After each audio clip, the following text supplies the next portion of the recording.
આપણી સંકલ્પ ન્યૂઝ ચેનલને સબસ્ક્રાઇબ અને લાઇક કરો, બેલ આઇકન દબાવો જેથી આવનાર ન્યૂઝ અપડેટ્સની નોટિફિકેશન આપના મોબાઈલ પર સૌથી પહેલા પહોંચે. Like, subscribe and share the video. નમસ્કાર દર્શક મિત્રો, હું છું આપની સાથે દક્ષા ખીચડી. સંકલ્પ ન્યૂઝમાં આપનું સ્વાગત છે. સમાચારની શરૂઆત કરતા પહેલા એક નજર આજના મુખ્ય સમાચાર પર. વલસાડમાં બિલ્ડરે ફરિયાદ કરતા ગણેશજીની સ્થાપના માટે બનાવેલો પતરાનો શેડ દૂર કરાયો.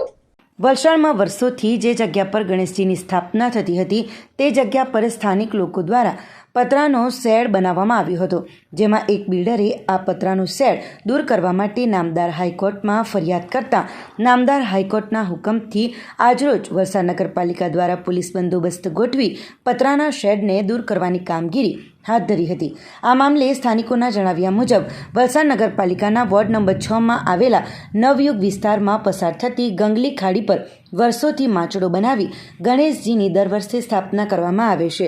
આ સાથે જ સ્થાનિક રહીશો તેમજ વેપારીઓ દ્વારા અનેક ધાર્મિક પ્રસંગો ઉજવવામાં આવે છે, જેના માટે એક પતરાનો શેડ તૈયાર કરવામાં આવ્યો હતો.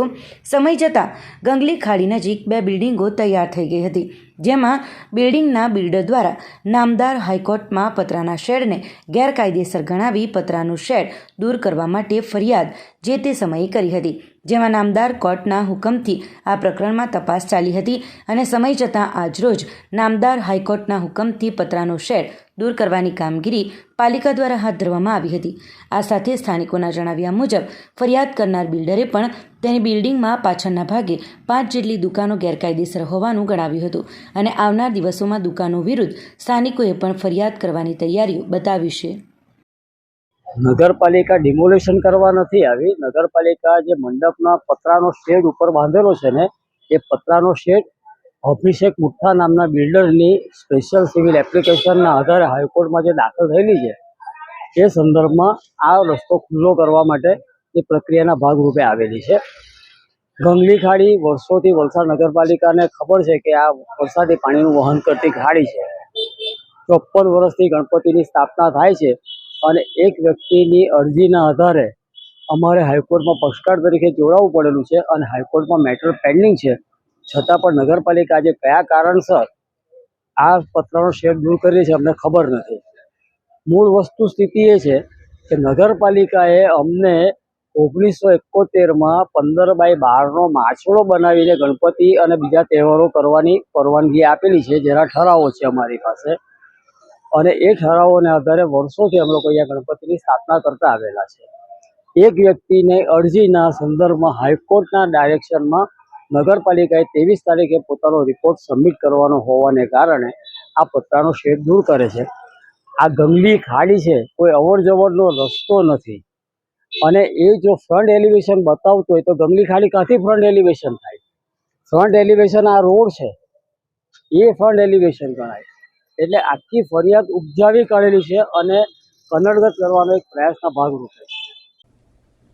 કપરાડાના અંતરિયાળ વિસ્તારના લોકોને આધાર કાર્ડને લગતા કામો માટે અન્ય તાલુકામાં જવા પડતા સ્થાનિકોમાં રોષની લાગણી જોવા મળી છે.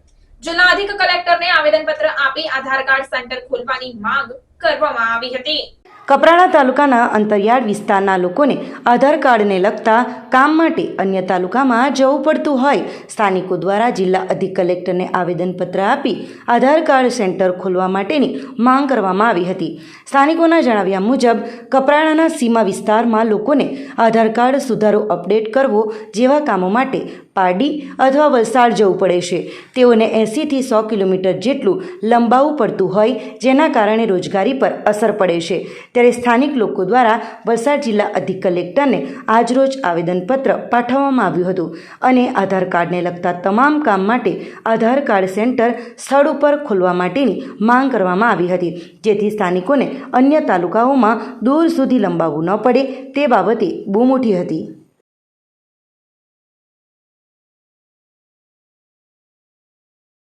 મારું નામ જોગારી વત્સલભાઈ ભરતભાઈ. અમે નવનિર્માણ ચેરિટેબલ ટ્રસ્ટ વડોલી દ્વારા આજે અમારા કપરાડા વિસ્તારમાં અંતરિયાળ વિસ્તારમાં બોર્ડર વિલેજોમાં આધાર કાર્ડની કામગીરી માટે અમારા લોકો ખૂબ જ અટવાઈ રહ્યા છે. તે અનુસંધાને આજે અમે માનનીય કલેક્ટરશ્રીને આવેદન આપવા આવ્યા હતા. કારણ અમારો કપરાડા તાલુકો ખૂબ જ મોટો છે, જેમાં અમારા લોકોને આધાર કાર્ડમાં કામગીરી જેમ કે નામ સુધારા, આધાર કાર્ડ અપડેટ, નવા આધાર કાર્ડ બનાવવા ખૂબ જ દૂર આવવા પડે છે. પાર્ટી જવા પડે છે કે વલસાડ કલેક્ટર કચેરીમાં જવા પડે છે. તો એવી પરિસ્થિતિમાં અમારા લોકોનો એક બે દિવસનો રોજગાર અટકી જાય છે. લગભગ અમારા માણસો સુથારપાડાથી કમસે કમ 100 કે 80 કિલોમીટર પાર્ટીમાં જાય તો દિવસનો 400 રૂપિયા રોજ જેવો એ લોકોનો ઠલવાઈ જાય છે. તો એવી પરિસ્થિતિમાં અમારી કલેક્ટર સાહેબને આ વિનંતી છે કે કપરાડા જેવા વિસ્તારના ઊંડાણ એરિયામાં તમે આધાર કાર્ડની કીટો મૂકો અને લોકોને પૂરેપૂરો લાભ અપાવો. તેમજ 18 વર્ષથી ઉપરના આધાર કાર્ડની કીટ જેઓ અત્યારે કદાચ કપરાડા તાલુકામાં અને ધરમપુર તાલુકામાં પણ બંધ છે, તેઓ કપરાડા તાલુકામાં ચાલુ કરે અને લોકોને લાભ અપાવે એવી અમારી નમ્ર વિનંતી છે કલેક્ટર સાહેબને. વલસાડ નગરપાલિકાના વહીવટદાર દ્વારા પાણી વેરામાં વધારો કરવામાં આવતા કોંગ્રેસના પૂર્વ કાઉન્સિલરનો વિરોધ. આપને જણાવી દઉં કે પાણી, સફાઈ અને વાહન વેરામાં 52% વધારો કરવામાં આવતા ગાંધી ચિંધ્યા માર્ગે આંદોલનની ચીમકી ઉચ્ચારાઈ. વલસાડ નગરપાલિકાના વહીવટદાર દ્વારા વલસાડ નગરપાલિકા વિસ્તારમાં પાણી વેરામાં વધારો કર્યો છે. પાણી વેરો 660ની જગ્યાએ ₹1000 કરવામાં આવતા સ્થાનિક લોકો ઉપર આર્થિક ભારણ પડશે, જેને લઈને વલસાડ નગરપાલિકાના પૂર્વ કોંગ્રેસના કાઉન્સિલરોએ નગરપાલિકાના વહીવટદારને આવેદનપત્ર પાઠવી પાણી ઉપર વધારેલો 52%નો વેરો વધારાની જગ્યાએ 20% વેરાના વધારાની માંગ કરી છે. જો વેરા ઘટાડવામાં નહીં આવે તો આગામી દિવસોમાં ગાંધી ચિંધ્યા માર્ગે આંદોલન કરવાની ચીમકી આપી હતી.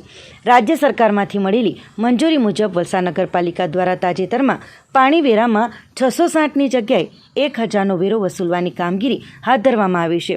વલસાડ શહેરના લોકો ઉપર પાણી વેરામાં 52%નો વધારો થતાં આર્થિક રીતે તકલીફ પડે તેમ છે. સ્થાનિક અગ્રણીઓએ વહીવટદાર આસ્થા સોલંકીને લેખિત આવેદનપત્ર પાઠવી પાણી વેરાનો વધારો પાછો ખેંચવાની માંગ કરી છે. વલસાડ નગરપાલિકાએ પાણી વધારાનો 52% વધારાની જગ્યાએ 20% સુધી જ વેરો વધારવાની માંગ કરી છે. છેલ્લા 3 વર્ષથી વેરા વધારા માટે પ્રપોઝલ મૂકવામાં આવી હતી, જે અમલમાં ન આવતા રાજ્ય સરકારના માર્ગદર્શન હેઠળ વેરાનો વધારો કરવામાં આવ્યો હોવાનું વલસાડ નગરપાલિકાના વહીવટદાર આસ્થા સોલંકીએ જણાવ્યું છે. સાથે નગરપાલિકા દ્વારા વેરા વધારાના વિરોધમાં વાંધા અરજી મૂકનાર લોકોએ કોઈ યોગ્ય કારણ દર્શાવ્યું ન હોવાથી વાંધા અરજીઓ માન્ય રાખવામાં આવી ન હોવાનું જણાવ્યું હતું. વલસાડ નગરપાલિકા દ્વારા વાહન વેરો, પાણી વેરો અને ગટર વેરો એ રીતે વધારવાનો એ લોકોએ 2023માં ઠરાવ કરેલો અને ત્યાર પછી વાંધા સૂચનો મંગાવેલા. 3000થી વધારે વાંધા સૂચનો અમે રજૂ કરેલા, છતાં પણ એ લોકોએ ગયા મહિને વાહન વેરો વધાર્યો. એટલે અમે પાછું એમને લખીને આપ્યું કે આ વાહન વેરો ખોટો વધાર્યો છે. ત્યાર પછી અત્યારે 12/9ના દિવસથી એ લોકોએ પાણી વેરા ઉપર 340 રૂપિયાનો વધારો કર્યો છે. એટલે કે પાણી વેરો જે 660 છે તે હવે 1000 રૂપિયા થયો. તો અમે એમ કહેવા માગીએ છીએ કે કલમ 103 નગરપાલિકાની એમાં એવું છે કે તમે 1 એપ્રિલે યા ક્વાર્ટરલી 1 તમે વધારી શકો, આ વચ્ચેના પીરિયડમાં વધારી નહીં શકો. અને જે કંઈ વેરો વધારવામાં આવે એમાં અમારું સૂચન એવું છે કે અત્યારે 660 છે, તેના 340 ઉપર વધે એટલે 52% વધારો થયો. સામાન્ય રીતે કોઈ વધારો હોય તો 10%, 20%, 25% સુધી હોય, પણ એટલા આ તો ડબલ વધારો થઈ ગયો કહેવાય. એટલે અમારો વાંધો છે. અને મુખ્ય કારણ એ છે કે 1 એપ્રિલથી 12 તારીખ સુધીમાં 60% લોકોએ 660 પ્રમાણે વેરો ભરી દીધો છે અને 40% બાકી રહેલા છે તે લોકોને માંગણા બિલ બી 660નું આપેલું છે. તો કઈ રીતે આ લોકોનું, તો એ લોકો એવું કહેવા માગે છે કે અત્યારે જે ભરવા આવે તેની પાસે અમે 1000 ભરાવશું અને 340 રૂપિયા આવતા વર્ષમાં અમે બાકી જે જેણે ભરેલા છે તેની પાસે વસૂલ કરશું. તો આ તો બહુ વધારે પડતો જુલમ કહેવાય. કઈ રીતે આ કરી શકાય? એટલે આમાં અમારો સખત વાંધો છે. ઉપરાંત હવે એ લોકોના ચક્રો ગતિમાન થયેલા છે ગટર વેરો વધારવાનો. ગટર વેરો 400 રૂપિયા એ લોકોએ સજેસ્ટ કરેલો અને ત્યાર પછી એ લોકો એમ કહ્યું કે મિલકતના 25% અથવા ઓછામાં ઓછા 500 રૂપિયા. એટલે કે 2000 સુધીની મિલકત હોય તો 500 રૂપિયા, પણ જેની 50 રૂપિયાની મિલકત હોય તેણે બી 500 રૂપિયા ભરવાના અને જેની 3000ની મિલકત હોય તેણે 750 ભરવાના. એટલે કે 50 રૂપિયા મિલકતના જે મિલકત છે અને ગટર વેરો 500 એ બી અતિશયોક્તિ છે. એટલે તે બંધ કરવા માટે અમે આવેદનપત્ર આપ્યું છે. બીજું બહુ દુઃખ સાથે કહેવું પડે કે વલસાડની અંદર પ્રજાએ લોકોને મત આપેલા છે. આ અમારા સિવાય સંસદ, ધારાસભ્યો, બીજા બી કેટલાકોને મતો આપેલા છે. એ લોકોએ બી વલસાડની પ્રજાની ચિંતા હોવી જોઈએ. અને અહીંના સ્થાનિક આગેવાનોને પણ ચિંતા હોવી જોઈએ. નહીં તો આ રીતે વહીવટીતંત્ર બોજો વધારીને લોકો એટલા પરેશાન થઈ ગયેલા છે. અને ખાસ તો 360 સેનિટેશન બાબતમાં જાગીરભાઈ આપને જણાવશે. આજની કાળમી મોંઘવારીમાં લોકો પાસે અસ્તિત્વ ટકાવી રાખવા માટે જ્યારે આજે લોકો વલખા મારી રહ્યા છે. કોવિડ-19 પછી આપણે રોજ જોઈએ છે, રોજબરોજ કે ગઈકાલે પણ વર્તમાનપત્ર જોયું કે ઘણા લોકોએ બેકારીના લીધે આત્મહત્યા તરફ લોકો દોરાઈ રહ્યા છે. આવા સંજોગોમાં નગરપાલિકા જે વેરો વધારી રહી છે એ ખૂબ અસહ્ય છે. સરકારશ્રીના ધારાધોરણ મુજબ 10% અથવા 20% વધારે હોઈ શકે, તેની જગ્યાએ 50% ઉપરનો વેરો જે નાખી એના માટે રજૂઆત કરી છે કે તમે નિયમ મુજબ 10 થી 20% વધારી શકો, 50% ઉપર વધારી નહીં શકો. તદુપરાંત અત્યારે નગરપાલિકામાં હાલે સેનિટાઈઝર યુઝર્સ ચાર્જ નામે જે ટેક્સ લેવામાં આવે છે એ પણ એક વધારો છે 360 રૂપિયા.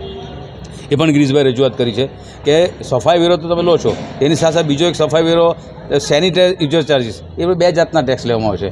પાણી વેરો લેવામાં આવે છે, એની સાથે જનરલ વોટર ટેક્સ અને સ્પેશિયલ જરૂર એને પાછા 1000 રૂપિયા. એટલે પાણી વેરો પણ બે જાતનો, સફાઈ વેરો પણ બે જાતના.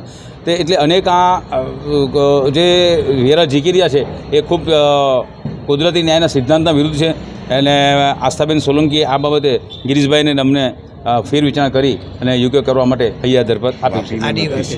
હા, બીજું સાથોસાથ અમારા મોગરાડી અબ્રામા અને વલસાડ શહેરમાં મોટાભાગે સ્લમ વિસ્તાર છે. દાખલા તરીકે મોગરાડીમાં છત્તરિયા છે, સુકી તલાવડી છે, અબ્રામામાં હરિનગરી છે, નવીનગરી, વાવ, તાપાવાડ, નાકીવાડ, તરિયાવાડ, એવા અનેક વિસ્તારો, ધોબી તળાવ છે, સ્લમ જૂના વલસાડમાં તરિયાવાડ છે, પછી આ ધોબી તળાવ છે, ઘણા બધા સ્લમ વિસ્તાર મોટાભાગે છે.